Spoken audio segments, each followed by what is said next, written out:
The US just slashed tariffs on Canadian lumber. But within days, Canada struck back with something much more dangerous. A carbon border tax. And now, Trump's critics are stunned. Because this is exactly what he warned about. Housing costs are climbing again. Builders are furious. And US trade dominance is being tested like never before.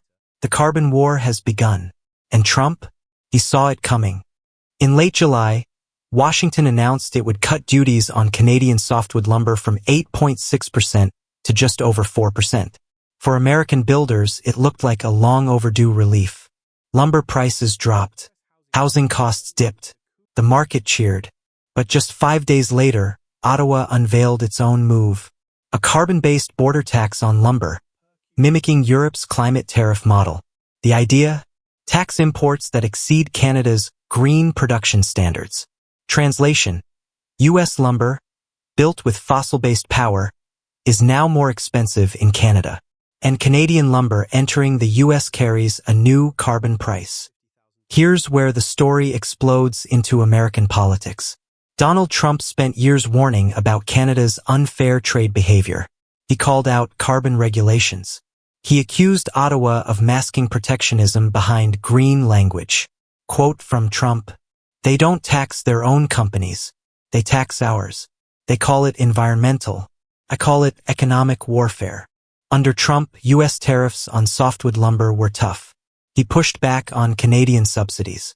He defended American producers. And he promised that U.S. homes would be built cheaper, faster, and without foreign interference. But Biden reduced the tariffs. And in return, Canada dropped the carbon bomb. Now, Canadian lumber still looks cheap on paper. But the real costs are buried in carbon formulas, emission factors, and border taxes that most Americans never see. Let's break this down. Under the new rules, Canadian lumber gets a cost advantage of $45 per 1,000 board feet. U.S. builders save an estimated $110 million annually from the tariff cut. Sounds good, right? But Ottawa's carbon fee wipes that out.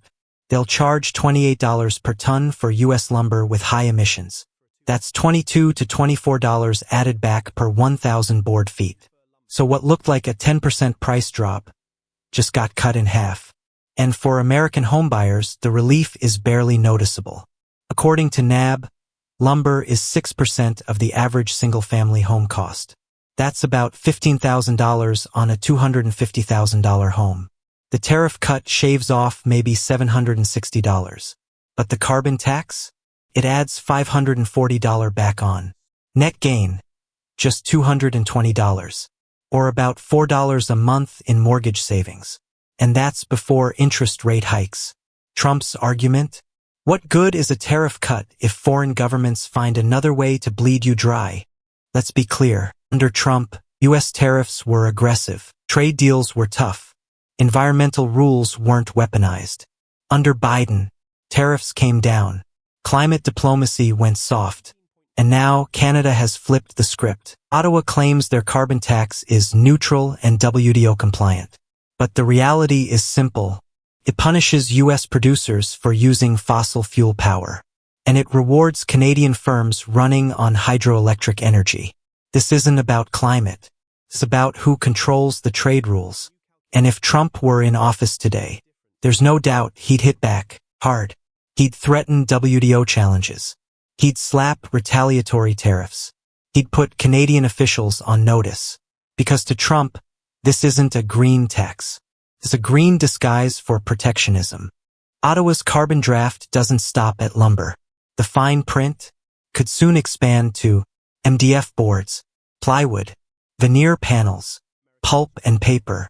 That's a $36 billion risk to U.S.-Canada goods trade. Southern states like Louisiana, Alabama, and Mississippi, they'll be hit hardest. Trump allies are already sounding the alarm. Canada is using carbon politics to build a climate wall around its economy. And the U.S. just walked into it. By letting the carbon tariff slide under Biden's watch, Washington is now on defense. And the losers? American homebuilders, American exporters, and middle-class families trying to afford a home. Trump once said, "If you don't play tough with your neighbors, you'll wake up owned by them." This isn't just a trade policy failure. It's a failure of leadership. The Biden administration underestimated Canada. They thought a tariff cut would bring peace. Instead, it triggered a green retaliation no one was ready for. Trump wouldn't have made that mistake. Because Trump understands the game. You don't negotiate with countries that tax you behind your back. You hold the line, or you lose the board. The numbers are in. The housing market won't get the relief it hoped for. And behind the scenes, a new kind of trade war is unfolding, cloaked in environmental language, but powered by economics. Trump warned it would happen. Now it's happening. The only question is, will the US push back or fold again?